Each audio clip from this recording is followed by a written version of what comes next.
Yo, what up all my party people? Today I'll be showing you how to change the spark plugs in the 2012 Kia Forte EX with the 2-liter motor in it. If you have other Hondas or Kias that are around the same year range with the 2-liter motor in it, probably he's gonna say the process is gonna be pretty much the same.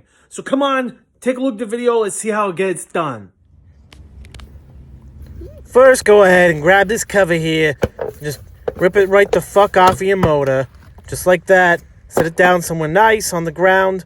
And then you can look and see you got to remove this bolt and this one and this one. And yeah, you guessed it. Remove that one too. So I got my 10 millimeter. I got on my Milwaukee, my zipper. And I'm zipping these things right off. Would you look at this? All right, perfect. Now that these are all zipped off, make sure you don't drop those screws or bolts down anywhere. That's going to give you quite a bit of a friggin' headache. Everybody's going to be pissed if you do that. So pull the plugs out of the way. And now we're getting the zip zapper in here, getting those spark plugs out.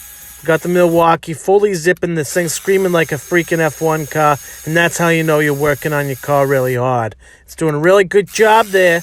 And we're working on the last one here too. So just make sure that you remove all four of them.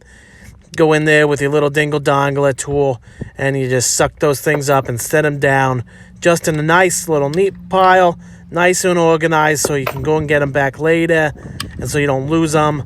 You probably even want to even look at them, so I just always put them in a really nice pile, nice, neat, and organized, right here in my special tool tray that I have specially for these spark plugs. I have my reloads fresh in my hand.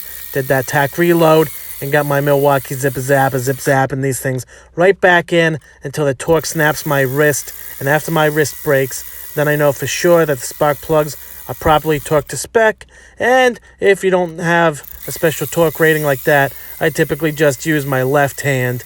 And if I use my left hand, then I know that, everything's torqued properly. So if you don't know a torque spec, just tighten it up with your left hand, and that's pretty much a good enough torque wrench for me, at least for all the jobs that I'm doing. So, that what works for me. Go back here, give it one last little snap twist, make sure that those things are really stripped in there so I can't get them out next time, and that's how you know that they're in there properly.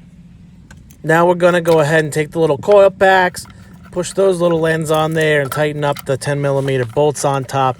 Screw those things in and get them hand tight. Make sure you hear the little click and that you have them pop down nice and good enough. If you don't feel the little click, then you probably don't have it pushed down hard enough on top of the spark plug.